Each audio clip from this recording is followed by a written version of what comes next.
नमस्कार दोस्तों, स्वागत है आपका अपना ही यूट्यूब चैनल टुडे एग्जाम पर। दोस्तों, जैसा कि हम लोग एसएससी के विभिन्न एग्जाम है तो 36 सीरीज देख रहे थे, जिसमें टोटल 36 वीडियो आने वाली है। आज हम 36 में से क्लास नंबर 14 को देखेंगे। इससे पहले 13 क्लास हो चुकी है। साथ ही साथ जो बच्चे पीडीएफ बाय करे हैं उनको पीडीएफ भी दे दी गई है।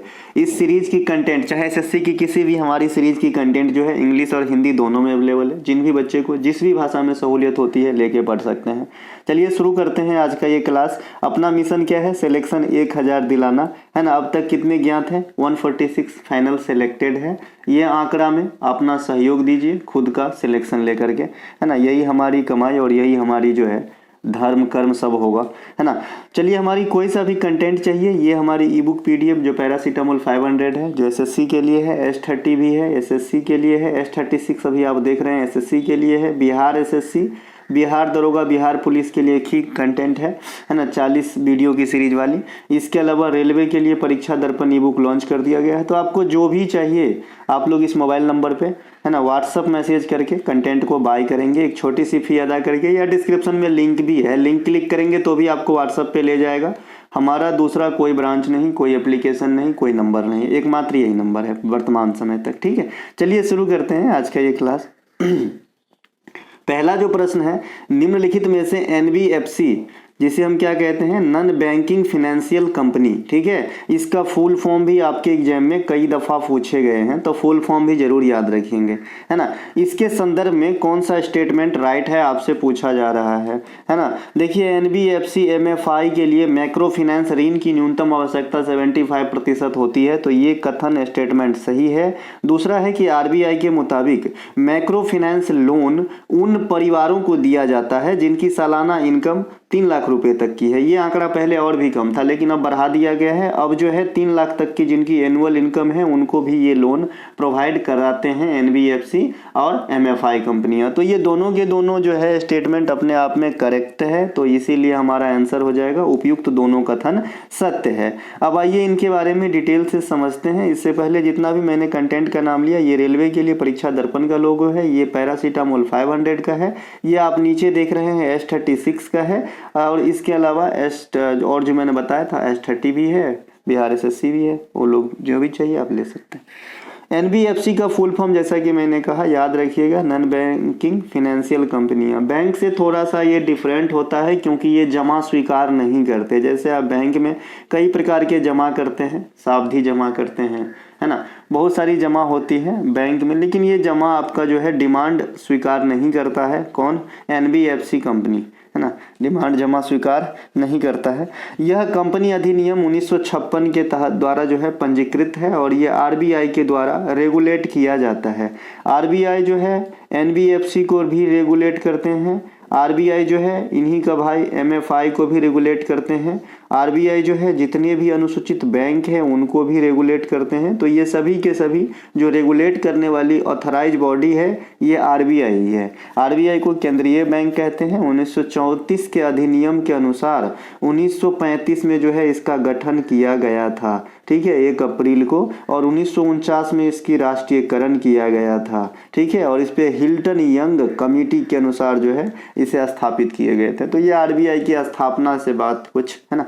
अब आते हैं आगे, तो क्या समझे, ये जो बैंक है एनबीएफसी है, एमएफआई है, ये तीनों को रेगुलेट करने वाले कौन है? आरबीआई है। अब जो एनबीएफसी है इसके कुछ उदाहरण, जैसे बजाज फाइनेंस हो गया, है ना, मरगप्पम गोल्ड लोन सब जो देते हैं आजकल, पीरामल फाइनेंस हो गया है, मुथूट फाइनेंस हो गया है, ये सब क्या हो जाएगा? ये सब एनबीएफसी कंपनियां हैं जो आपको लोन देने का कार्य करता है ना।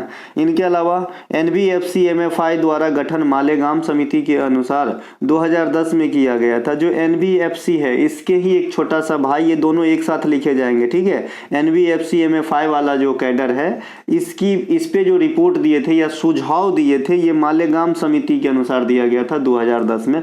ये भी क्वेश्चन आपके एग्जाम में कभी कभी पूछे जाते हैं। इनके अलावा एनबीएफसी एमएफआई के लिए मैक्रो फाइनेंस ऋण की न्यूनतम आवश्यकता के कितने होते हैं? 75 75% होती है, जो यहाँ पर स्टेटमेंट में भी दिया गया था। एनबीएफसी एमएफआई के लिए न्यूनतम और अधिकतम ब्याज दरों में, खास करके जब पर्सनल लोन की बात होती है तो न्यूनतम, है ना, न्यूनतम और अधिकतम ब्याज दरों में कितने प्रतिशत से अधिक गैप नहीं होनी चाहिए? तो 4% से अधिक गैप नहीं होनी चाहिए। ऐसा नहीं है कि किसी भी बैंक या किसी भी एनबीएफसी के पास आप जाएंगे तो पर्सनल लोन की जो रेट है वो फिक्स्ड होती है कि भाई आपको 15 में दिया तो हमें भी 15 में देगा, ऐसा नहीं होता है। ठीक है, हो सकता है आपको 13 में दे। जैसे मैं खुद ही पीएनबी से लोन ले रखा हूं तो मुझे 8.25% में मिला है, लेकिन अगर आप पर्सनल लोन लेने जाते हैं तो 11% से कम में नहीं मिलती थी। 2021 की बात बता रहा हूं, क्योंकि हमारी सैलरीड अकाउंट है तो हमें कुछ छूट भी दिया जाता है उस हिसाब से। ठीक है, तो पर्सनल लोन की जो दर है वो सबके लिए फिक्स नहीं रहता है। ठीक है, तो भैया यहाँ पे जो है 4% से अधिक नहीं होनी चाहिए आपका जो है एनबीएफसी के द्वारा जो पर्सनल लोन दिए जाते हैं उसके न्यूनतम और अधिकतम के बीच, है ना। और पर्सनल लोन का जो रेट है वर्तमान समय तक एनबीएफसी कंपनियां या एमएफआई के लिए ये 26% से अधिक नहीं होगा, ये भी बात है। ठीक है, इनके अलावा एमएफआई कंपनी का जन्मदाता बांग्लादेश के मोहम्मद यूनिस को माना जाता है, जो बांग्लादेश में उथल पुथल होने के बाद जो अंतरिम सरकार बनी थी उनमें इनका हेड बनाया गया है। ठीक है, उन्हीं में जो है इनका हेड बनाया गया है मोहम्मद यूनिस को, तो ये भी बात ध्यान रखेंगे। ठीक है, एमएफआई को रिजर्व बैंक ऑफ इंडिया के द्वारा रेगुलेट किया जाता है, जैसा कि मैंने अभी ऊपर में ही बताया था। रिजर्व बैंक ऑफ इंडिया की स्थापना अब मैं बात कर लेता हूँ हिल्टन यंग आयोग के अनुसार, जो 26 में आया था।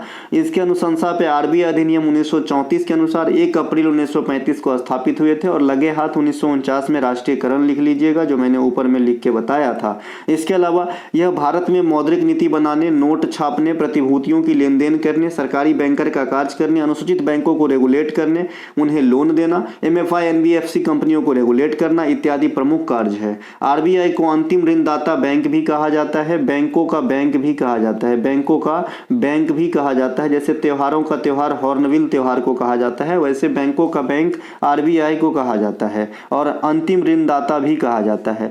अगर सेंट्रल बैंक, यहाँ पे सेंट्रल बैंक इंडिया में एक अलग भी है, तो सेंट्रल बैंक से वो सेंट्रल बैंक मत समझिएगा, यहाँ पे आरबीआई समझिएगा।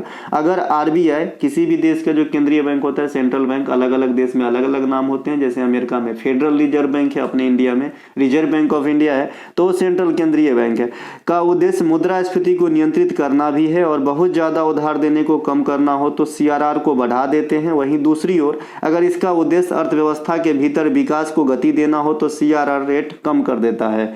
जैसे आपको मैंने इससे पहले अर्थव्यवस्था के प्रकार पढ़ाए थे, समाजवादी, मिश्रित और पूंजीवादी। पूंजीवादी अर्थव्यवस्था में क्या होता था, सरकार जो है अपने नियम को कम कर लेते थे, यानी अपने नियम का दायरा, कानून दायरा छोटा कर लेते थे, जिसमें जो व्यापारी वर्ग है वो क्या है, स्वतंत्र फील करते हैं, है ना। उसी प्रकार से आरबीआई को क्या लगता है कि जब बाजार में तेजी लाना हो तो सीआरआर रेट को जो है कम कर देता है, कैश रिजर्व रेशियो दर को जो है कम कर देता है। इसका फुल फॉर्म भी पूछा जाता है, ध्यान रखें। सीआरआर, कैश रिजर्व रेशियो, यह एक ऐसा अनुपात होता है जो किसी भी बैंक को आरबीआई के पास, है ना, जमा रखना होता है। ये रेट जो है आरबीआई के द्वारा तय किया जाता है। तो जब चाहते हैं कि भैया बाजार में जो है उथल पुथल आए, तेजी आए, तो आरबीआई क्या करता है, सीआरआर को घटा देता है। हालांकि ये साधारण केस में हर महीने नहीं बदलते, हर तिमाही भी नहीं बदलते, ठीक है।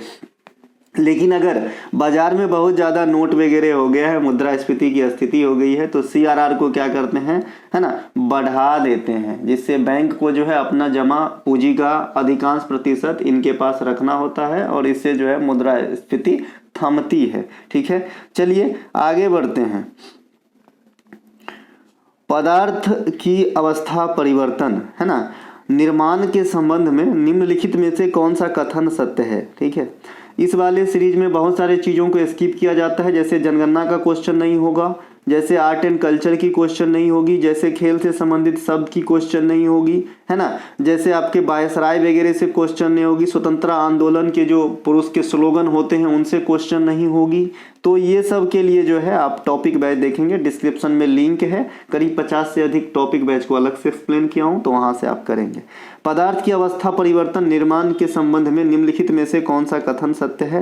पहला जो कथन है, London force of attraction, London आकर्षण बल के द्वारा नाइट्रोजन गैस को द्रव अवस्था में परिवर्तित किया जाता है। ये बिल्कुल गलत है, ये हीलियम गैस के ऊपर लागू होता है आपका लंदन फोर्स ऑफ एट्रैक्शन। ठीक है, तो यहाँ पे जो है पहला स्टेटमेंट गलत हो गया। और कौन सा कथन सत्य है पूछा है ना, तो पहला तो नहीं होगा। कमरे के टेम्परेचर पे द्रव अवस्था में पाए जाने वाली एकमात्र धातु पारा है, एकमात्र धातु पारा है, एकमात्र धातु लिखा है यहाँ पे, एकमात्र धातु कहेंगे, यहाँ पे धातु के जगह पे अधातु लिखना मैं चाह रहा था, तभी स्टेटमेंट सही जो है सेकेंड वाला, क्योंकि सेकेंड को आंसर किया हमने, है ना। तो यहाँ पे धातु को अधातु कर लीजिएगा। ब्रोमीन धातु नहीं है सर, ब्रोमीन जो है अधातु है। वहीं पे धातु में जो लिक्विड फॉर्म में पाए जाएंगे आपके कमरे के टेम्परेचर पे, वो पारा होता है। तो दोनों बात ध्यान रखेंगे। आइए फिर से समझते हैं स्टेटमेंट को जो रॉन्ग क्यों है।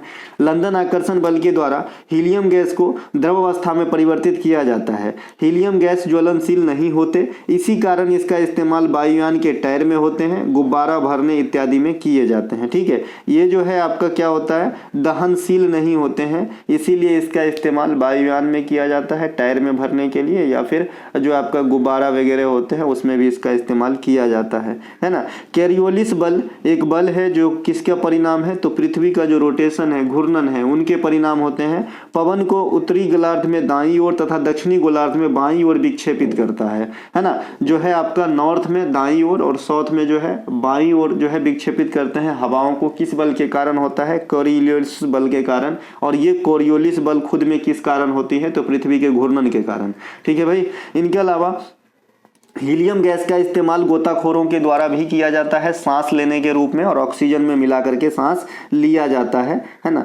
इसके अलावा आधुनिक, अच्छा, हीलियम गैस को नोबेल गैस कहा जाता है। ये नोबेल गैस के उदाहरण है, अक्रिय गैस के उदाहरण है, जिसे हीलियम, आर्गन, क्रिप्टन, जेनन, रेडॉन इत्यादि, ये सब जो क्या है, नियॉन वगैरह, ये सब नोबेल गैस है, जिसे अक्रिय गैस या इनर्ट गैस भी कहते हैं, जो आधुनिक आवर्त सारणी के समूह 18 में रखा गया है ना। इसके बाह्यतम कक्षा में, यानी जो भी इनर्ट गैस है उसके बाह्यतम कक्षा में 8 इलेक्ट्रॉन होते हैं, लेकिन जो एक आपका जो है अपवाद है वो क्या है, हीलियम ही अपवाद है। हीलियम के बाह्यतम कक्षा में मात्र 2 इलेक्ट्रॉन होते हैं, क्योंकि इसमें प्रोटॉन की संख्या ही 2 होती है, अर्थात इसकी परमाणु क्रमांक ही 2 होती है। तो जब परमाणु क्रमांक ही 2 होती है तो इलेक्ट्रॉनिक विन्यास में 8 कहां से लिखा जाएगा, है ना। तो इनके बाह्यतम कक्षा में 2 ही होते हैं इलेक्ट्रॉन। बाद बाकी जितने भी अक्रिय गैस हैं सभी के बाह्यतम कक्षा में 8 इलेक्ट्रॉन होते हैं। और कोई भी तत्व अभिक्रिया क्यों करते हैं, अपने अष्टक को पूरा करने के लिए, और अक्रिय गैस में पहले से 8 इलेक्ट्रॉन है, इसीलिए ना किसी से लेना ना किसी से देना, इसीलिए इसका नाम अक्रिय गैस है ना। कमरे के टेम्परेचर पे द्रव अवस्था में पाए जाने वाली अधातु ब्रोमीन है,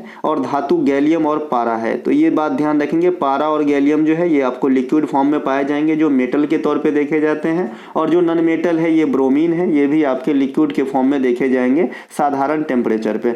अमोनिया का निर्माण हैबर प्रक्रिया के जरिए किया जाता है। इस प्रक्रिया में उत्प्रेरक का रोल कौन निभाता है, लोहा का चूर्ण।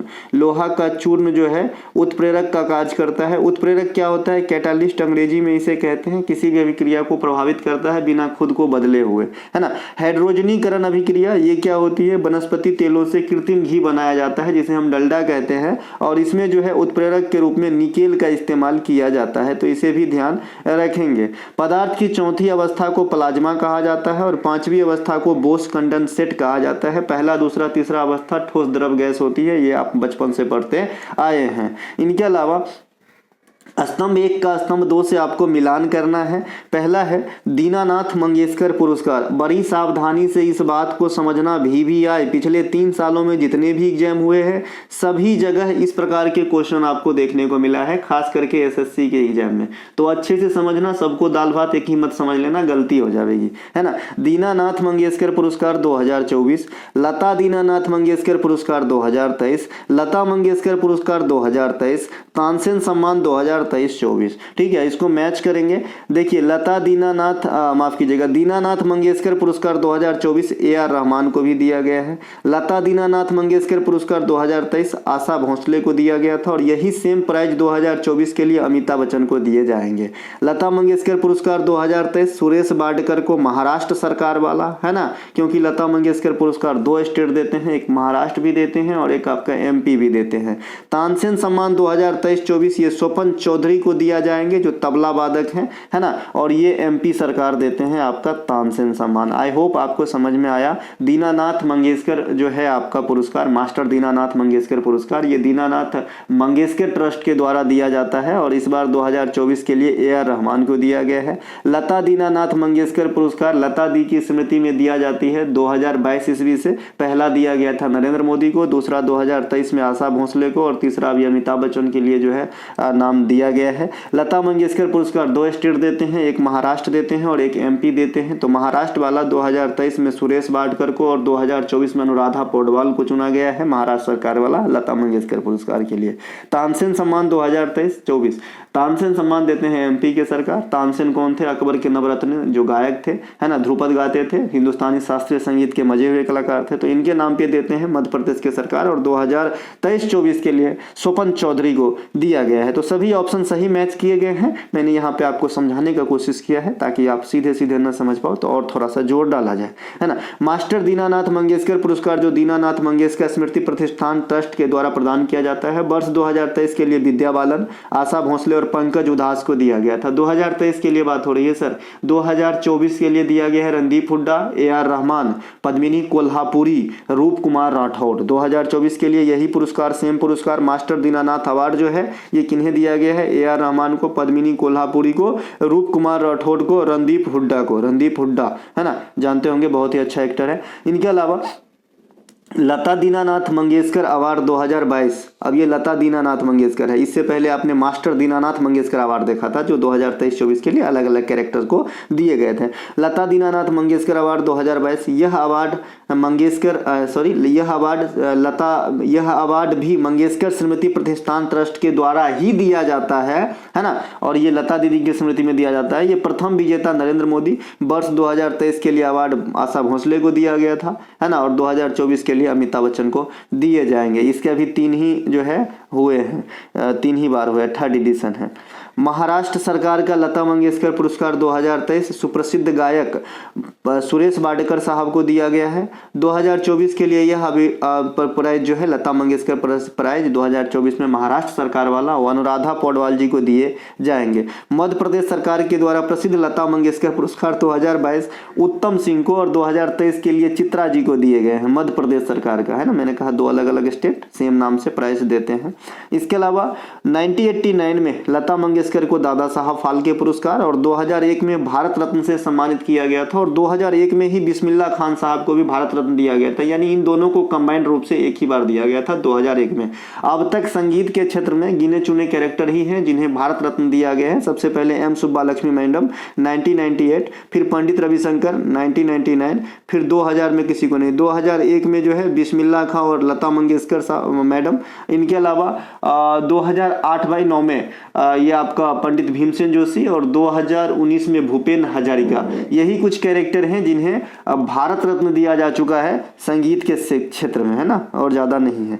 लता मंगेशकर को भारत कोकिला भी कहा जाता है, नाइटिंगेल ऑफ इंडिया भी कहा जाता है। प्रथम सॉन्ग इन्होंने मराठी भाषा में रिकॉर्ड करी थी, ये ध्यान रखेंगे। लंदन के अल्बर्ट हॉल में गायन करने वाली ये प्रथम महिला कलाकार हैं भारत के तरफ से, ये ध्यान रखेंगे। एक और क्वेश्चन इस फॉर्म में पूछे जाते हैं कि कुमारी कमला के ताजपोशी में जो है आपका किस नृत्यांगना को इनवाइट किया गया, माफ कीजिएगा, महारानी एलिजाबेथ के जो ताजपोशी हो रही थी लंदन में, तो उसमें किस भारतीय महिला नृत्यांगना को इनवाइट किया गया था? तो वो कुमारी कमला है, ठीक है। और ये जो है लता मंगेशकर ये अल्बर्ट हॉल में गायन के लिए गई थी, है ना। चलते हैं आगे।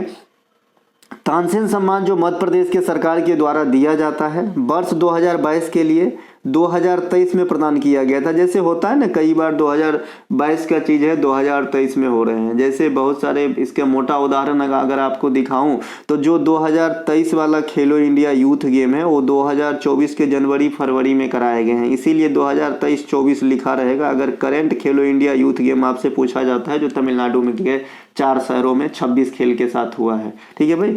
तो उसी प्रकार से ये 2022 वाला जो लता मंगेशकर अवार्ड एमपी सरकार के हैं वो 2023 में पंडित गणपति भट्ट को दिए गए हैं, जो हिंदुस्तानी शास्त्रीय संगीत के जो है कलाकार हैं। और वर्ष 2023 के लिए ही सेम अवार्ड जो है स्वपन चौधरी तबला वादक हैं, इन्हें दिया जाएगा। तो आने वाले एग्जाम में ये स्वपन चौधरी भी पूछा जा सकता है कि ये किस वाद्य यंत्र से संबंधित है ना। निम्नलिखित में से किस भारतीय शतरंज खिलाड़ी को हराकर मैग्नस कार्लसन ने अगस्त 2023 में फीडे विश्व कप खिताब जीता था। देखिए मैग्नस कार्लसन का जो आपका नेटिव है वो भी पूछा जाता है। ये नॉर्वे के रहने वाले हैं, ध्यान रखेंगे। मैग्नस कार्लसन कहाँ के रहने वाले हैं ये भी पूछे जाते हैं। तो जो 2023 में मैग्नस कार्लसन जो है फीडे विश्व कप के विजेता बने थे, तो किसे जो है पराजित किए थे, तो आर प्रज्ञानंदा को। अपना आर प्रज्ञानंदा अपने इंडिया के हैं और भाई बहन का एकमात्र ग्रैंड मास्टर है। अब तक 85 से अधिक ग्रैंड मास्टर इंडिया में बन चुके हैं, जिसमें भाई बहन की जोड़ी है आर प्रज्ञानंदा और वैशाली रमेश बाबू, ये दोनों भाई बहन हैं। इनके अलावा अगस्त 2023 में मैग्नस कार्लसन ने भारत के ग्रैंड मास्टर रमेश बाबू प्रज्ञानंदा को हराकर फीडे विश्व कप का खिताब अपने नाम किया था। ये 2023 का है। मैं 2023 पर भी इसलिए चोट कर रहा हूं कि अभी तक जो है ये सब पुराने क्वेश्चन नहीं हुए हैं और इन्हीं को ज्यादा पूछे जाएंगे। जैसे अभी डी गुकेश ने कारनामा किया है, सबसे कम उम्र में जो है चैंपियन बना है शतरंज के अंदर, तो शतरंज तो आया ना चर्चा के विषय में, तो इससे क्वेश्चन थोड़ा सा पीछे से पूछेगा, है ना। चलिए, दिसंबर 2023 में उज्बेकिस्तान के समरकंद में, दिसंबर 2023 में उज्बेकिस्तान में समरकंद है ना, आयोजित फीडे विश्व रैपिड शतरंज चैंपियनशिप के विजेता मैग्नस कार्लसन है ना। इनके अलावा विश्व रैपिड शतरंज चैंपियनशिप की शुरुआत 2012 में की गई थी, है ना। इसके अलावा भारत से अब तक विश्वनाथ आनंद, कोनेरू हम्पी और सविता श्री विश्व रैपिड के खिताब अपने नाम करे हैं। विश्वनाथ आनंद साहब के बारे में अलग से बताना जरूरी है। विश्वनाथ आनंद 1988 शतरंज में ग्रैंड मास्टर बनने वाले पहले भारतीय खिलाड़ी बने थे। इन्होंने कुल 5 बार विश्व शतरंज चैंपियन के विजेता बने हैं। इन्होंने एलेक्साई सिरोव को हरा के 2000 फीडे विश्व शतरंज चैंपियनशिप भी जीती। 2007 में पहली बार एकीकृत विश्व चैंपियन बने थे। लेकिन अगर आपको कहेगा, ये देखिए, ये 2000 में भी पहले चैंपियन बने थे, है ना। 2000 ईस्वी जो है ना, ये भी इसमें भी पहले चैंपियन बने थे। लेकिन यहाँ पे फिर आप दूसरे कॉमा के बाद देख रहे हैं कि 2007 में पहली बार एकीकृत विश्व चैंपियन बने थे। ये कहानी क्या है, तो एक बार क्या हुआ कि भाई फीडे जो है ना, फीडे अलग अलग गुट में बट गए। जो फीडे शतरंज की संस्था है ये वाली, है ना, निगेल सार्ट और गैरी कास्पारोव, ये आदमी के नाम है, दोनों ने प्रोफेशनल शतरंज एसोसिएशन की स्थापना की के लिए फीडे से अलग हो गए थे। ठीक है, तो ये जो 2007 में आप देख रहे हैं, ये फिर से एक होने के बाद विश्वनाथ आनंद पहली बार एकीकृत विश्व चैंपियन बने 2007 में। और ये 2000 वो दौर था जब ये दोनों अलग अलग हुए थे, यानी फीडे से अलग होकर एक अलग संस्था का निर्माण कराया था। इसीलिए अगर आपसे कोई कहे कि विश्वनाथ आनंद पहली बार, है ना, विश्व शतरंज चैंपियनशिप के विजेता कब बने, तो आंसर 2000 ही होगा, ना कि 2007। ये समझा रहा हूं, है ना। तो यहाँ पे जो नीचे वाले लाइन देख रहे हैं, इससे आपको स्पष्ट हो गया होगा कि यहाँ पे एकीकृत विश्व चैंपियन क्यों लिखा है। एकीकृत मतलब ये दोनों संस्था जो अलग अलग हट गए थे, फीडे से अलग हो गए थे, अब फिर से एक हो गए। ठीक है, 1993 में और 2006 के बीच ये अलग हुए थे। पीसीए इसका फुल फॉर्म है किसका, प्रोफेशनल शतरंज एसोसिएशन का। कि क्लासिकल वर्ल्ड चैंपियनशिप और फाइड वर्ल्ड कप चैंपियनशिप भी थी, अलग अलग थी। उस समय 2000 में विश्वनाथ आनंद साहब पहले बार चैंपियन बने, फिर जब एकीकृत हो गए तो 2007 में बने और कुल 5 बार बने। ठीक है, पहली बार जो है ना आपका जो है 88 में ग्रैंड मास्टर बने इंडिया के लिए, तो ये पहला इंडियन ग्रैंड मास्टर भी है। इनके जो किताब का नाम है आप लोग कमेंट कीजिएगा, बहुत बार पढ़ाया हूँ। और जो टॉपिक वाइज सेक्शन है किसी भी हमारे कंटेंट का, वहाँ पे आपको मिलेगा। खिलाड़ी का अलग, राजनेता का अलग, विदेशी नेता का अलग, हीरो हीरोइन का अलग, है ना। अंतर्राष्ट्रीय शतरंज महासंघ या फ्रांसीसी संक्षिप्त नाम इनका फीडे है, फेडरेशन इंटरनेशनल डेस एचेक्स, है ना। दुनिया की शतरंज के लिए शासी निकाय है, जिसे 20 जुलाई 1924 को पेरिस फ्रांस में स्थापित किया गया था। फीडे के वर्तमान अध्यक्ष अर्कडी डोबरकोविच, उपाध्यक्ष विश्वनाथ आनंद 2022 में बनाए गए थे। फीडे का मुख्यालय लुसाने स्विट्जरलैंड में है। स्थापित हुए थे कहाँ पे, फ्रांस में, है ना। और जो मुख्यालय है फीडे का वो लुसाने स्विट्जरलैंड में है। दिसंबर 2024 को सिंगापुर में वर्ल्ड शतरंज चैंपियनशिप के विजेता डी गुकेश, ये अगले एग्जाम के लिए है, जीडीपीडी में आ सकता है ये, जो 2 महीने के बाद होंगे, 1 महीने के बाद, 1.5 महीने के बाद। दिसंबर 2024 को सिंगापुर में वर्ल्ड शतरंज चैंपियनशिप के विजेता डी गुकेश है। इन्होंने 2023 में विजेता डिंग लिरेन को हरा दिया। अब ये डिंग लिरेन की जो नेटिव है, जो किस देश से बिलोंग करते हैं, ये आपसे पूछा जाएगा। डिंग लिरेन चाइना के हैं, ठीक है। ध्यान रखेंगे। और मैग्नस कार्लसन कहाँ के थे? नॉर्वे के थे। को हराकर यह खिताब अपने नाम किया है। वर्ल्ड चैंपियन शतरंज चैंपियनशिप जीतने वाला प्रथम भारतीय विश्वनाथ आनंद थे, जैसा कि अभी मैंने बताया कि 2000 में जीते थे, उस समय जब फीडे से अलग हुए थे, है ना, और 2007 में एकीकृत रूप में जीते थे। इन्होंने यह खिताब पहली बार 2007 में जीते थे एकीकृत रूप में, है ना। इसके अलावा यह कुल 4 बार जीते हैं। डी गुकेश अब सबसे कम उम्र के विश्व शतरंज चैंपियनशिप के विजेता है। विश्व शतरंज चैंपियनशिप में सबसे कम उम्र के विजेता अब कौन हो गए हैं? डी गुकेश हो गए हैं, ठीक है, पूरे दुनिया में भाई। इनके अलावा ये जो 2007 ये आपको कंफ्यूज करेगा यहाँ से, इसीलिए इस चीज़ को मैंने मिटा देना है, ठीक है। ये चीज़ को मैंने यहाँ से मिटा दी है, क्योंकि ये चीज़ मैं ऊपर में आपको समझा चुका हूँ कि 2000 कैसे हुआ पहली बार और 2007 कैसे हुआ पहली बार। 2000 इसलिए पहली बार हुआ कि उस समय जो है फीडे से एक अलग संस्था भी शतरंज के लिए बनाया गया था, और 2007 पहली बार एकीकृत लिखा हुआ इसलिए है क्योंकि दोनों जब फिर मिल गए तो उस समय जीते, है ना।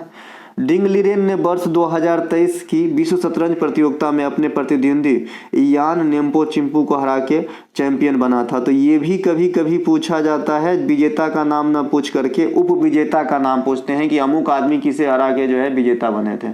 तो डिंग लीरेन वाला भी याद रखेंगे 2023 वाला, क्योंकि डी गुकेश वाला कम चांस बन रहा है इतना जल्दी पूछे जाने की।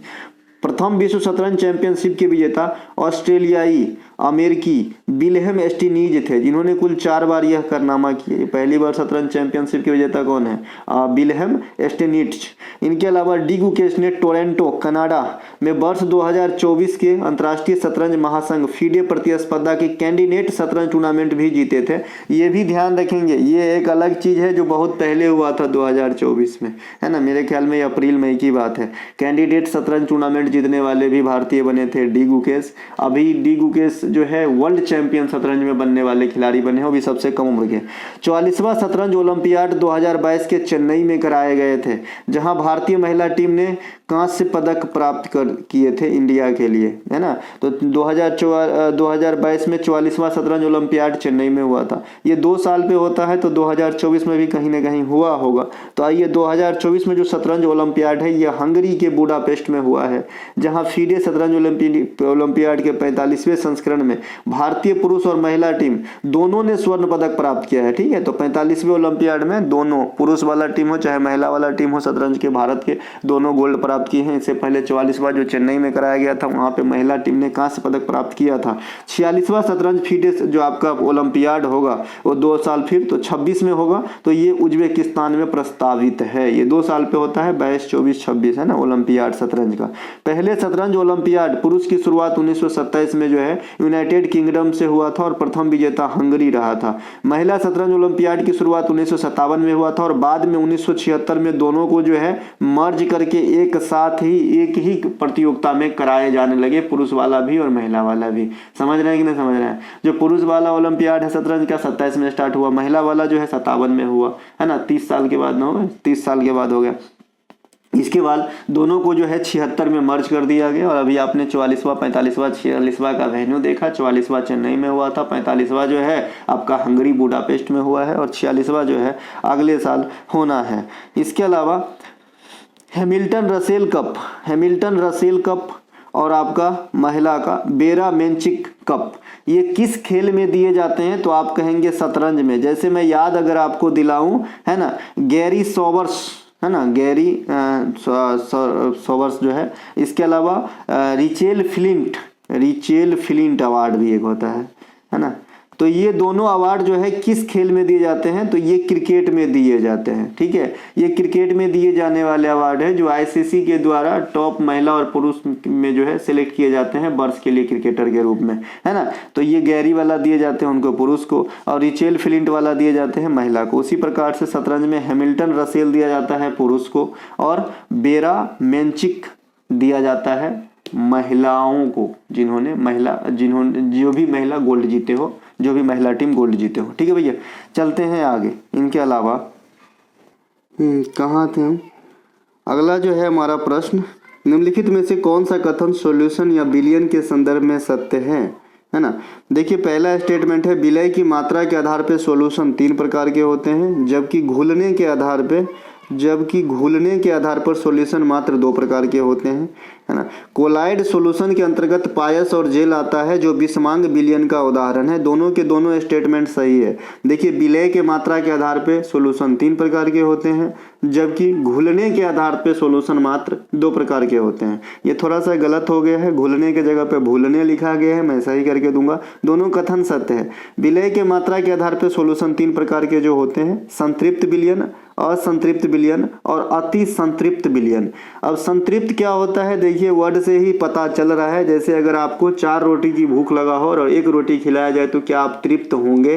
तो नहीं होंगे, ठीक है। तो संतृप्त ऐसा होता है वैसा विलयन जिसमें विलय पदार्थ की मात्रा आवश्यकता के अनुसार घुली हो, यानी जितना भूख लगा है उतना खाना खाए हो, यानी जितना उसकी क्षमता है चीज़ों को घुलाने की उतना घुला चुका है, उसे संतृप्त विलयन कहते हैं, है ना।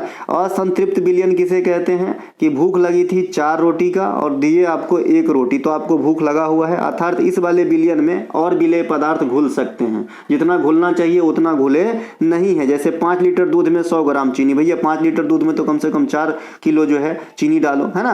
तो इस प्रकार से। और अति संतृप्त विलयन ऐसा कहा जाता है कि खाना बहुत अच्छा था और ठूस ठूस के खा लिए, भूख था 2 रोटी का, खा लिए 4 रोटी क्योंकि पनीर पकौड़ा मिल गया था, ठीक है। तो अति संतृप्त विलयन उसे कहते हैं कि आवश्यकता से ज्यादा चीज जो है इसमें घुले हुए हो। तो ये तीनों को याद रख लेंगे, है ना। घुलने के आधार पर विलयन 2 प्रकार के कौन कौन से होते हैं, ये तो समांगी विलयन होते हैं और एक विषमांगी विलयन होते हैं, होमोजेनियस और हेट्रोजेनियस। वैसा विलयन जिसमें सॉल्वेंट और सॉल्यूट बढ़िया से घुले हुए हो, जैसे चीनी और पानी का शरबत एक दूसरे में दिखते नहीं है, बढ़िया से घुले हुए होते हैं, उसे क्या कहते हैं? समांग विलयन कहते हैं।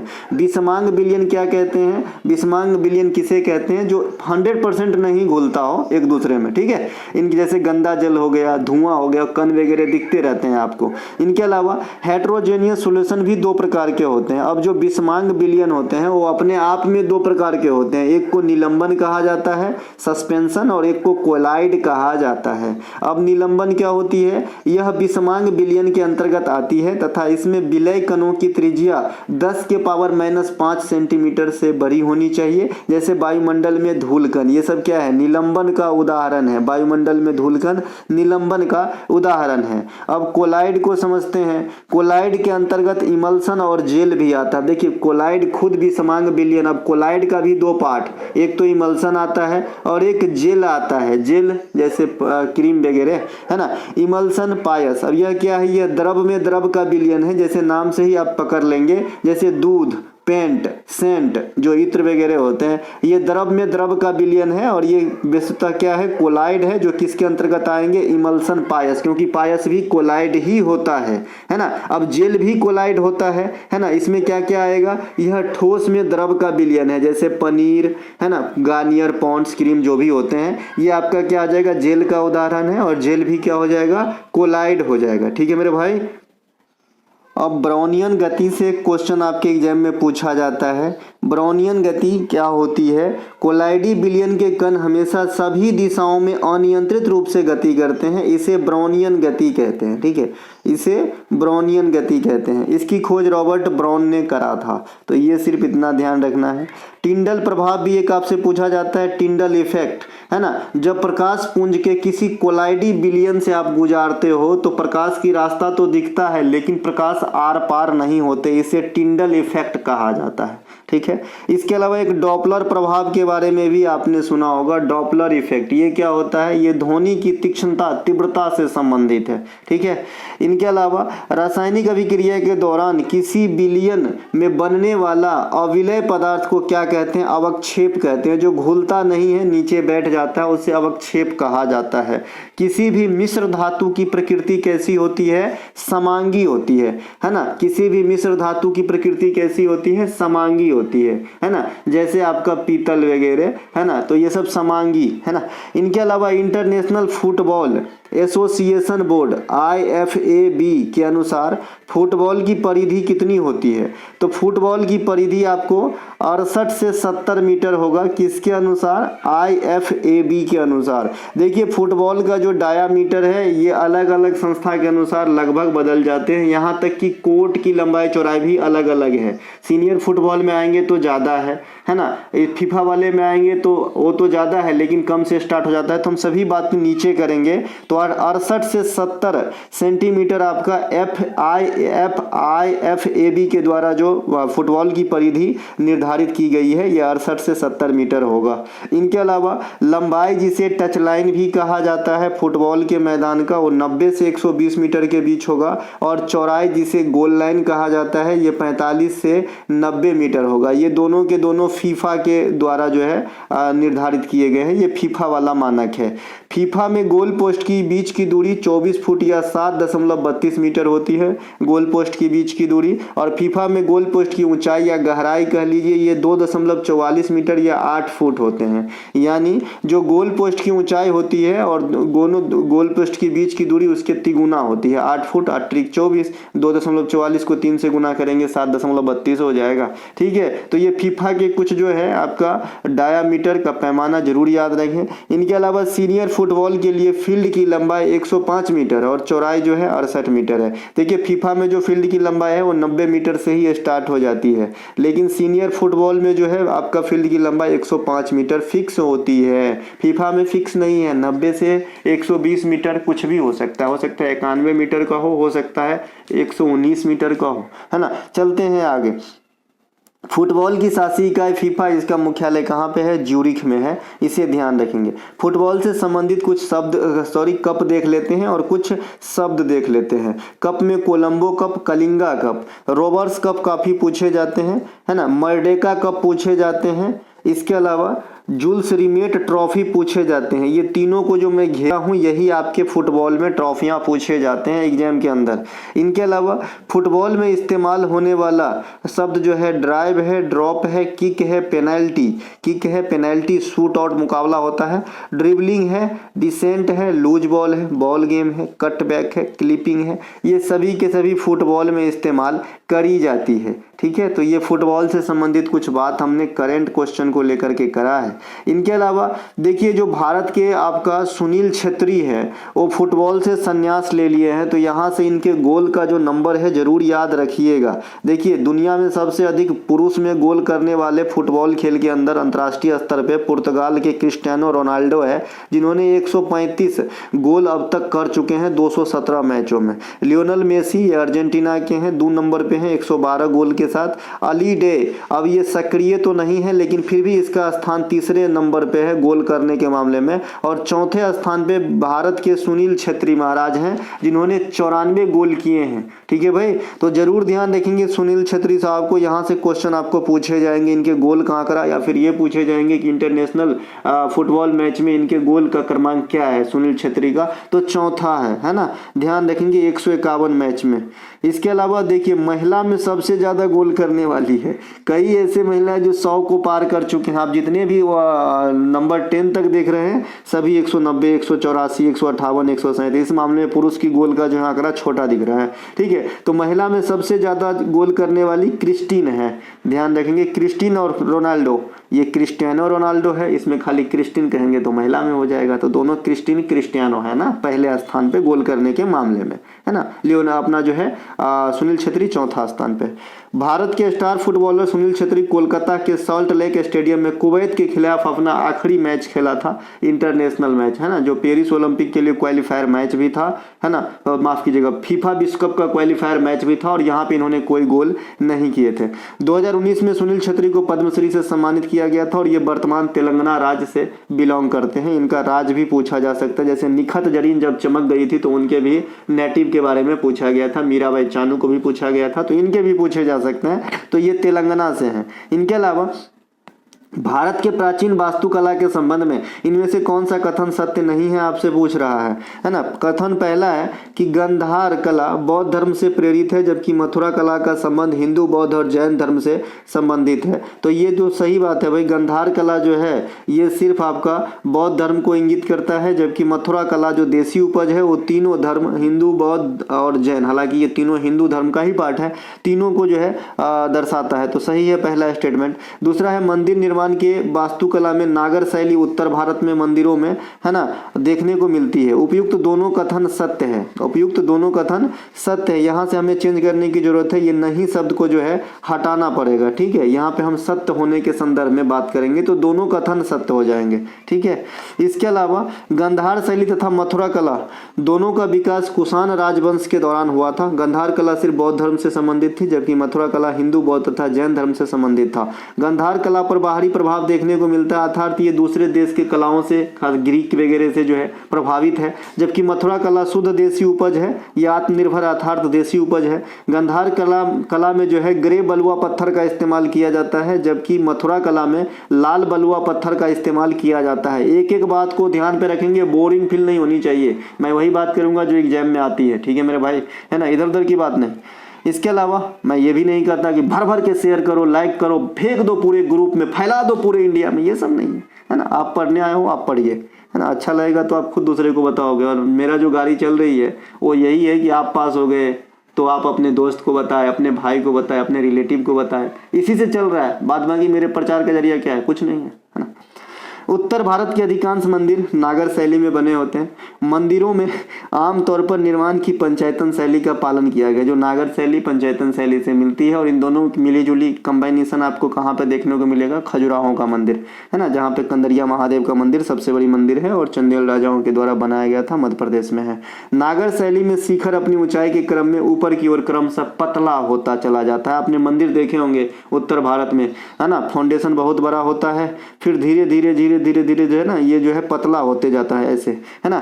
इसके अलावा मंदिर में सभा भवन और प्रदक्षिणा पथ भी होता है। सभा भवन मतलब सभा करने के लिए, प्रदक्षिणा पथ मतलब परिक्रमा करने के लिए, जो मंदिर के चारों ओर घूमते हैं, है ना, आपका क्लॉकवाइज। शिखर पर आमलक की स्थापना होती है। जो शिखर होती है ऊपर का भाग को शिखर कहते हैं, और उससे ऊपर आमलक जगह होता है, वो आमलक कहा जाता है उसे, ठीक है। और जैसे स्तूप में मैंने बताया था ऊपर के भाग को क्या कहा जाता है। इसके अलावा मुख्य मंदिर के सामने सभा मंडप की उपस्थिति भी होती है। ये सब नागर शैली के मंदिर की विशेषता है। नागर शैली के मंदिरों की योजना चतुर्भुजीय होती है, फाउंडेशन, जैसा राम मंदिर। नागर शैली में मंदिरों का गर्भगृह वर्गाकार होता है। गर्भगृह में क्या रखे जाते हैं, देवी देवताओं की प्रतिमा को स्थापित किया जाता है। प्रदक्षिणा पथ पे क्या करते हैं, परिक्रमा करते हैं क्लॉकवाइज। दक्षिण भारत के अधिकांश मंदिर द्रविड़ शैली में बनी होती है। गोपुरम द्रविड़ शैली में बनाए गए मंदिर में एक लंबी गलियारा होती है और इसकी प्रमुख विशेषता भी। नागर शैली और द्रविड़ शैली दोनों जब मिल जाते हैं तो कहलाते हैं बेसर शैली। इनके अलावा नाभिकीय विस्फोट, रेडियोधर्मी क्षय, त्वरित चालक इत्यादि की कम उत्तेजक गतिविधियों द्वारा निर्मित किस प्रकार की विकिरण का बहुत कम तरंग दैर्घ्य होता है। जो वेवलेंथ होता है, शॉर्ट वेवलेंथ वाला किरण कौन से हैं, जो नाभिकीय विस्फोट, रेडियोधर्मी क्षय और त्वरित चालक के द्वारा जो है जब मतलब हल्का उत्तेजन हो तब निकलती है। तो ये आपका गामा विकिरण है। गामा विकिरण में जो है आपका वेवलेंथ छोटा होता है, तरंग दैर्घ्य छोटा होता है। गामा विकिरण के कम तरंग दैर्घ्य होने के कारण इसमें अधिक ऊर्जा होती है। तरंग दैर्घ्य कम हो गई, ऊर्जा अधिक हो रही है। इसकी भेदन क्षमता अल्फा बीटा से ज्यादा होती है। जो रेडियो सक्रियता के दौरान 3 कण निकलते हैं, अल्फा बीटा गामा, इन तीनों में भेदन क्षमता गामा की सबसे अधिक होती है, ठीक है। कम तरंग दैर्घ्य होने के कारण अल्फा बीटा से अधिक आवृत्ति भी रखती है। तो अधिक आवृत्ति हो जाएगा, अधिक ऊर्जा हो जाएगा। अधिक आवृत्ति, अधिक ऊर्जा, अधिक भेदन क्षमता, कम तरंग दैर्घ्य, किसके, गामा किरण के, है ना। इनके अलावा आवृत्ति, आवृत्ति बराबर क्या होता है, c/λ होता है। लैम्डा का मुझे सिंबल नहीं मिला अपने कीबोर्ड में, इसीलिए मैंने ये जो भी सिंबल है लिख दिया हूँ। आवृत्ति बराबर होता है प्रकाश की चाल बट्टा तरंग दैर्घ्य, है ना। इसके अलावा रेडियो सक्रियता के दौरान, अब देखिए, अब जिसकी अभी मैंने कहा कि भाई गामा किरण की आवृत्ति भी ज्यादा होती है, तो जैसा कि अभी आपने क्वेश्चन और आंसर से पता कर लिया कि भाई गामा किरण जो है, जो गामा किरण है, इसकी जो आपका वेवलेंथ है ये आपका छोटा होता है, WL, है ना, वेवलेंथ छोटा होता है। अब जिसकी तरंग दैर्घ्य छोटा होगा उसकी आवृत्ति उतनी ज्यादा होगा, क्योंकि ये हर में है तरंग दैर्घ्य। तरंग दैर्घ्य जिसकी अधिक होगा उसकी आवृत्ति कम हो जाएगी, ठीक है भाई। इनके अलावा रेडियो सक्रियता के दौरान अल्फा बीटा गामा कण निकलते हैं। अगर वेग की बात करें, वेलोसिटी की क्रम की बात करें, तो सबसे कम तेज अल्फा होता है, उससे ज़्यादा तेज बीटा होता है और सबसे कम तेज गामा होता है। अल्फा पे पॉजिटिव आवेश होता है, बीटा पे निगेटिव और गामा पे कोई आवेश नहीं होता है, ठीक है। इनके अलावा अल्फा किरण जिसे अल्फा कण भी कहा जाता है, में 2 प्रोटॉन और 2 न्यूट्रॉन होते हैं। मैंने अभी बताया था, इनके नाभिक में जो है 4 द्रव्यमान संख्या 4 कह सकते हैं। यह एक कण की तरह बंधे होते हैं और एक विद्युत चुंबकीय किरण नहीं है। अल्फा किरण, बीटा किरण ये विद्युत चुंबकीय नहीं होंगे, गामा किरण विद्युत चुंबकीय हो जाएंगे। नीचे में विद्युत चुंबकीय के कुछ उदाहरण दिए हैं जो आपके एग्जाम में पूछे जाते हैं, है ना। बीटा किरण जिसे बीटा कण या बीटा विकिरण भी कहा जाता है, संभवतः बीटा क्षय की प्रक्रिया के दौरान परमाणु नाभिक के रेडियोधर्मी क्षय द्वारा उत्सर्जित उच्च ऊर्जा वाला, उच्च गति वाला इलेक्ट्रॉन या पॉजिट्रॉन हो सकता है। अभी इलेक्ट्रॉन पे निगेटिव होता है तो बीटा पे आप निगेटिव पकड़ लेंगे, अल्फा जो है पॉजिटिव पकड़ेंगे, ठीक है, जैसे प्रोटॉन का होता है ना। इनके अलावा गामा किरण, एक गामा किरण है, ये गामा विकिरण परमाणु नाभिक के रेडियोधर्मी क्षय से उत्पन्न प्रवेदन क्षमता वाली विद्युत चुंबकीय विकिरण है। ये विद्युत चुंबकीय विकिरण का उदाहरण है, जिसमें मैंने अभी बताया तरंग दैर्घ्य छोटा होगा, आवृत्ति ज्यादा होगा, भेदन क्षमता अधिक होगा, है ना, वेलोसिटी अधिक होगा, आवृत्ति अधिक होगा, बताया। एक्स किरण की खोज विलियम रॉयंटजन ने किया था, सीधे सीधे पूछा जाता है इसका नाम। प्रथम विद्युत चुंबकीय तरंग के उदाहरण, प्रमुख विद्युत चुंबकीय तरंग के उदाहरण, कुत्ता भौंक रहे हैं, डर मुझे लग रहा है कि इसमें आवाज़ रिकॉर्ड हो रहा होगा, है ना। कोई बात नहीं, थोड़ा सा इग्नोर कीजिएगा इन सब बातों का, है ना। अब भाई परिवेश में रहते हैं तो थोड़ा बहुत आवाज़ आएगी, है ना। मेरा कोई स्टूडियो वीडियो तो है नहीं, है ना। रेडियो तरंग, माइक्रोवेव, अवरक्त तरंगे, दृश्य प्रकाश, परावैगनी तरंगे, एक्सरे, गामा किरण, ये सभी के सभी विद्युत चुंबकीय तरंग के उदाहरण हैं। यदि अल्फा, बीटा और गामा किरणों में समांग संवेग हो, ये वाला एक अलग से पॉइंट जरूर पकड़ लीजिएगा। अभी मैंने कहा कि भाई सबकी तरंग दैर्घ्य अलग अलग होते हैं, जिसमें गामा की तरंग दैर्घ्य सबसे कम होते हैं उन तीनों में, लेकिन एक ऐसा पॉइंट आता है जब अल्फा, बीटा, गामा किरणों में समान संवेग हो, समान मोमेंटम हो, है ना, तो डी ब्रोगली तरंग दैर्घ्य समान होते हैं। ये VVI कर लेंगे, ये CGL ने पास्ट में पूछा है, क्योंकि पता है उनको कि बच्चे यहाँ तक पढ़ लिए कि भाई गामा किरण की तरंग दैर्घ्य छोटी होती है, तो वहाँ छोटा ही आंसर कर देना। जी नहीं, यहाँ बराबर हो जाएगा डी ब्रोगली तरंग का मान जब संवेग बराबर होते हैं तीनों ही प्रकार के विकिरण में, है ना। डी ब्रोगली तरंग का जो सूत्र होता है H/, संवेग होता है, जहाँ H क्या है, प्लैंक कांस्टेंट है, जिसकी मान भी आपसे पूछा जाता है। आप लोग बताएंगे कितना होता है, मैंने थोड़ा सा हिंट देना है, 6 होता है शुरुआती अक्षर, ठीक है। H/, संवेग होता है, H/, संवेग होता है। और अभी आपने इस लाइन से पढ़ के पता किया कि जब संवेग बता रहा है कि समान होगा तो सभी के लिए ये डी ब्रोगली तरंग दैर्घ्य का मान भी तो समान होगा, क्योंकि प्लैंक कांस्टेंट की वैल्यू तो कांस्टेंट ही होती है भाई, वो तो बदलती नहीं है H का वैल्यू, है ना। तो ये डिपेंड करेगा संवेग पर, और जब संवेग भी बराबर हो जाए तो तीनों की डी ब्रोगली तरंग दैर्घ्य का मान भी समान होगा। तो ये एक अलग पॉइंट है, इसे जरूर याद रखेंगे कि जब अल्फा, बीटा, गामा में संवेग समान हो तो डी ब्रोगली तरंग दैर्घ्य का मान भी समान होता है। ओजोन 3 जो है, मतलब ओजोन जो है जिसका सूत्र O3 होता है ना, ये परावैगनी किरणों का अवशोषण करता है। इसके अलावा भारतीय इतिहास स्वतंत्रता संग्राम के संदर्भ में इनमें से कौन सा कथन सत्य नहीं है, आपसे पूछ रहा है। पहला है 1916 में होम रूल लीग का प्रमुख उद्देश्य भारत के लिए स्वशासन प्राप्त करना था। जी सही है। HRA का नाम परिवर्तन करने के बाद HSRA, माफ कीजिएगा, HRA का नाम परिवर्तन जो बाद में HSRA Hindustan socialist Republican association के रूप में गठन हुआ का विचार सबसे पहले भगत सिंह के मन में आया था। स्टेटमेंट सेकेंड जो है ये गलत है। जैसे कि आप सभी को पता होगा कि जो काकोरी ट्रेन एक्शन 1925 में हो जाती है और जिसमें अधिकांश क्रांतिकारी जो है पकड़े जाते हैं अंग्रेज के द्वारा, तो ये वाला जो संस्था था HRA हिंदुस्तान रिपब्लिकन एसोसिएशन, तो इसमें थोड़ा सा जो है नरमी आ जाती है, सुस्त पड़ जाती है। तो चंद्रशेखर आजाद साहब भगत सिंह साहब को कहते हैं कि क्यों ना इसे नए सिरे से स्टार्ट किया जाए और इसका नाम परिवर्तन किया जाए। तो सबसे पहले नाम परिवर्तन करने का विचार चंद्रशेखर आजाद के मन में आया था, न कि भगत सिंह साहब के मन में आया था, ठीक है। तो इसीलिए यह स्टेटमेंट रॉन्ग हो जा रहा है यहाँ पे। लेकिन जो इनका नाम चेंज करने का काम किया वो भगत सिंह साहब ने ही किए हैं। आई होप आप बात को समझ पाए। मन में विचार आए थे पहले चंद्रशेखर आजाद साहब के मन में, लेकिन किए कौन, भगत सिंह साहब, जो मैं आगे आपको बताऊंगा। इसके अलावा होम रूल, पूना में होम रूल और मद्रास में होम रूल। तो पूना में होम रूल बाल गंगाधर तिलक साहब के द्वारा, मद्रास में होम रूल एनी बेसेंट के द्वारा। प्रमुख उद्देश्य भारत के लिए स्वशासन प्राप्त करना।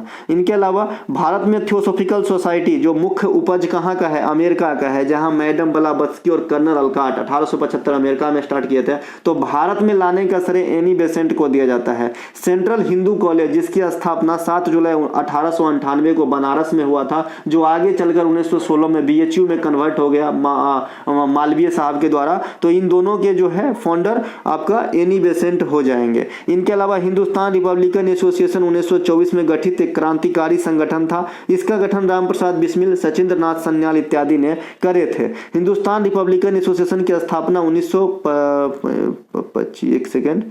1924 में, यहाँ पे 1924 लिखना, 24 होगा भाई। HRA की स्थापना 24 में हुआ है। हिंदुस्तान रिपब्लिकन एसोसिएशन की स्थापना 1924 में, है ना, 1924 में। मैंने ऊपर में 2 नाम बताए, इनमें से कोई भी नाम हो सकता है आपका, ठीक है। सचिंद्र सन्याल हो सकता है ना, राम प्रसाद बिस्मिल भी हो सकता है, कोई दिक्कत नहीं, क्योंकि एक जन नहीं किए थे, बहुत जन मिल के किए थे। 1924 कीजिएगा इसको। HSRA 1928 में स्थापित हुए दिल्ली के फिरोजशाह कोटला मैदान में। कौन करवाए? भगत सिंह साहब के द्वारा करवाया गया था। और स्टेटमेंट में मैंने बता दिया था कि यह जो नाम परिवर्तन का विचार है चंद्रशेखर साहब के मन में आया था पहले। भगत सिंह और बटुकेश्वर दत्त ने 8 अप्रैल 1929 को नई दिल्ली के केंद्रीय विधानसभा में बम फेंके थे। भगत सिंह की प्रमुख पुस्तक है कि मैं नास्तिक क्यों हूँ, ये एक पुस्तक का नाम है व्हाई एम एथिस्ट, ध्यान रखेंगे। भारतीय संविधान के अनुसार विभिन्न पदाधिकारियों के संदर्भ में कौन सा कथन सत्य है, आपसे पूछ रहा है। पहला कथन है भारतीय लेखा परीक्षा और लेखा विभाग का प्रशासनिक प्रमुख नियंत्रक एवं महालेखा परीक्षक कैग होता है। जी एकदम सही है जी। वर्ष 2020 में देश के 14वें नियंत्रक एवं महालेखा परीक्षक गिरीश चंद्र मुर्मू राजीव महर्षि का स्थान लिए थे। तो ये दोनों के दोनों स्टेटमेंट आपका सही हो रहा है। राजीव महर्षि के जगह पे ही जो है आपका गिरीश चंद्र मुर्मू साहब आए थे, और अभी गिरीश चंद्र मुर्मू साहब के जगह पे भी जो है बदल गए हैं, है ना। तो ये जो है चर्चा में रहेगा, क्योंकि इतना जल्दी इतना लेटेस्ट करंट तो आपके एग्जाम में नहीं पूछेगा, तो ये पिछला वाले पे ही चोट करेगा कि गिरीश चंद्र मुर्मू ने किनका स्थान लिए थे, तो राजीव महर्षि साहब का स्थान लिए थे, ठीक है। अब यहाँ पे कैग एक संवैधानिक प्राधिकरण है जो भारत सरकार और राज्य सरकार की सभी प्राप्तियों और व्ययों को ऑडिट करने के लिए जिम्मेवार होते हैं, है ना। कैग की नियुक्ति भारत के राष्ट्रपति के द्वारा किए जाते हैं 6 वर्ष की अवधि के लिए। वर्तमान में 15वें नियंत्रक एवं महालेखा परीक्षक के रूप में संजय मूर्ति नवंबर 2024, जैसा कि बताया इतना नजदीक का नहीं पूछा जाएगा, तो आपसे पूछा जाएगा कि गिरीश चंद्र मुर्मू से पहले कैग कौन थे या फिर किनके स्थान लिए थे, तो राजीव महर्षि साहब का, है ना। तो अभी संजय मूर्ति साहब जो है गिरीश चंद्र मुर्मू साहब की जगह पे पदासीन हो गए हैं। ये भारत के 15वें नियंत्रक एवं महालेखा परीक्षक होंगे। पहले नियंत्रक एवं महालेखा परीक्षक कौन थे? नरहरि राव थे, तो उन्हें भी ध्यान रखेंगे, है ना। आजाद भारत के प्रथम नियंत्रक एवं महालेखा परीक्षक भी नरहरि राव यहाँ पे लिखा भी है। इनके अलावा नियंत्रक एवं महालेखा परीक्षक की नियुक्ति आर्टिकल 148 के अनुसार राष्ट्रपति साहब के द्वारा करी जाती है। एक पोस्ट है ऑडिटर, जैसा कि पहले एसएससी में भी होता था, आज भी होता है क्या, अभी तो मुझे पता नहीं, है ना, ऑडिटर। तो भारत के पहले ऑडिटर जनरल कौन थे? Edward Drummond. जैसे भारत में पहले जनगणना कराने के लिए कौन जिम्मेवार है, पहले बजट पेश करने के लिए कौन अंग्रेज है ना। तो ये सब जो है 1860 के दरमियानी के जो है उसके बाद या फिर उसी के समय हुआ था। तो ये सब क्वेश्चन आपके एग्जाम में आ जाता है, ठीक है। इनके अलावा 1919 के तहत महालेखा परीक्षक को सरकारी नियंत्रण से मुक्त कर दिया, क्योंकि इस पद को वैधानिक दर्जा दिया गया था, ठीक है। इनके अलावा जो मॉर्ले मिंटो के बाद एक और आया था ना, मॉन्टेग्यू चेम्सफोर्ड 1919 वाला, उसमें जो है इसे अलग वैधानिक दर्जा दिया गया। इनके अलावा भारत सरकार अधिनियम 1935 संघीय ढांचा में प्रांतीय लेखा परीक्षकों के लिए प्रावधान करके महालेखा परीक्षक के पद की शक्ति दी गई। अगर आपसे कहेगा कि भाई इस पद को शक्ति कहाँ से मिला, तो भारत सरकार अधिनियम 1935 जिसका भारत संविधान पे बहुत ज्यादा असर है, सबसे ज्यादा असर है इस अधिनियम 1935 वाले का। कैग को केंद्र और राज्य सरकारों के लिए लेखांकन और लेखा परीक्षा दोनों की जिम्मेवारी दी 1971 के अधिनियम के अनुसार, है ना।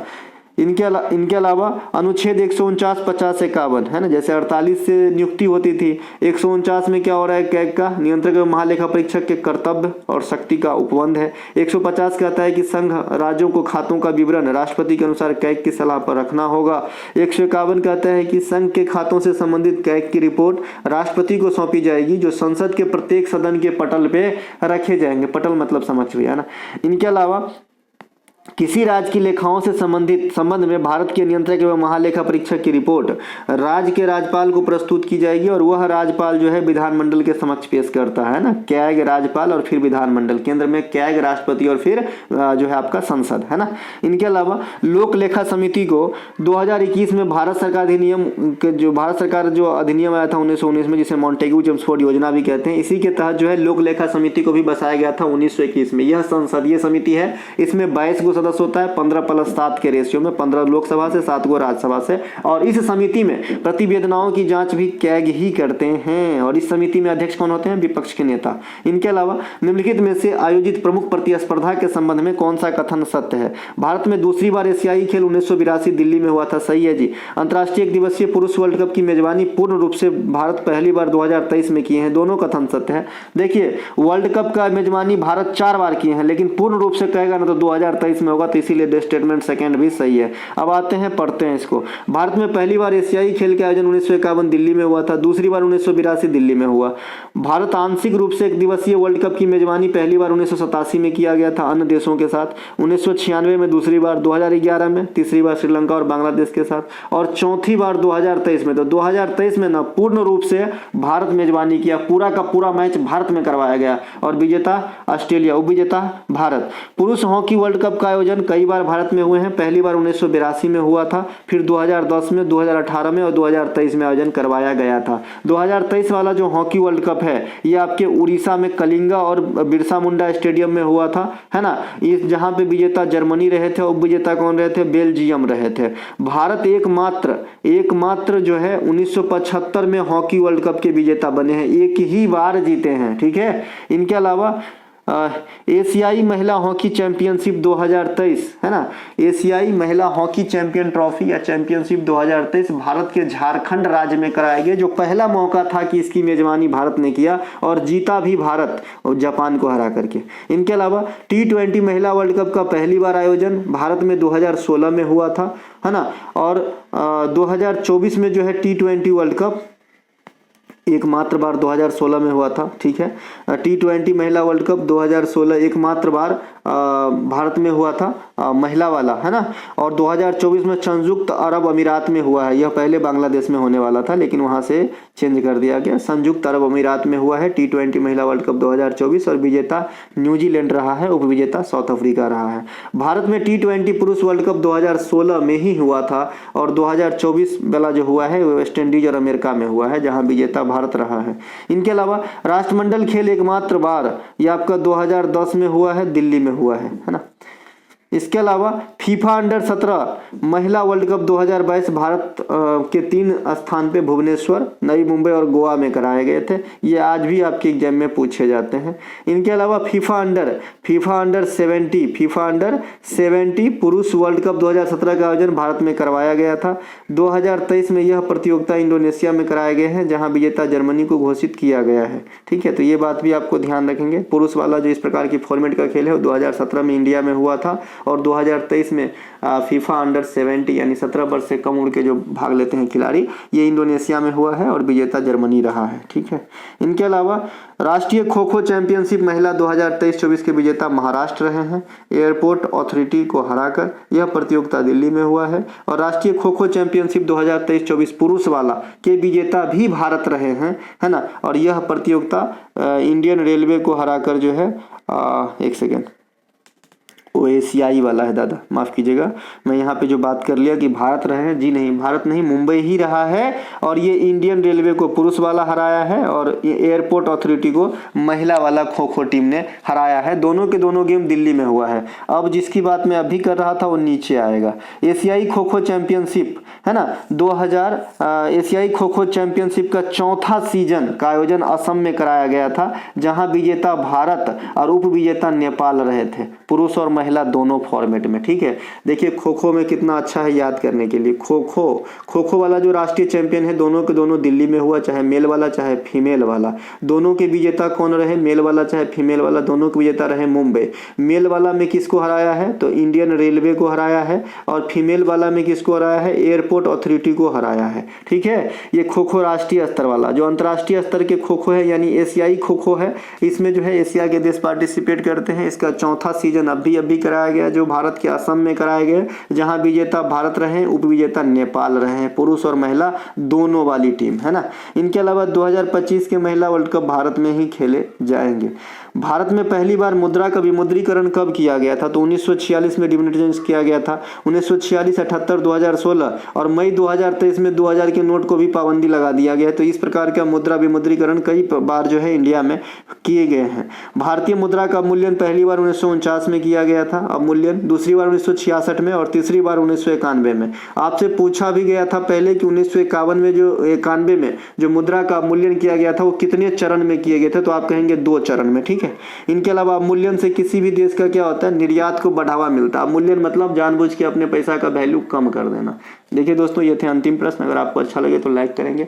हम मिलेंगे अगले वीडियो में, तब तक के लिए जय हिंद। हमारा कोई सा भी कंटेंट चाहिए डिस्क्रिप्शन में लिंक है, लिंक क्लिक करके व्हाट्सएप मैसेज करके कंटेंट को बाय कर सकते हैं, ठीक है। मैं जानता हूं कि मैं एक क्लास में बहुत ज़्यादा कंटेंट पढ़ाता हूं, एक क्लास में बहुत सारे चीज़ सिखाने की कोशिश करता हूं, बहुत सारे है ना कंटेंट रखता हूं, इसीलिए बहुत सारे बच्चे लास्ट तक नहीं पहुँच पाते हैं। लेकिन यकीन मानिए, जिन्होंने भी लास्ट तक पहुँचा है और पहुँच रहे हैं, एक दिन जरूर आप कुर्सी पर बैठे होंगे जिसके लिए आप प्रयासरत हैं। जय हिंद दोस्तों।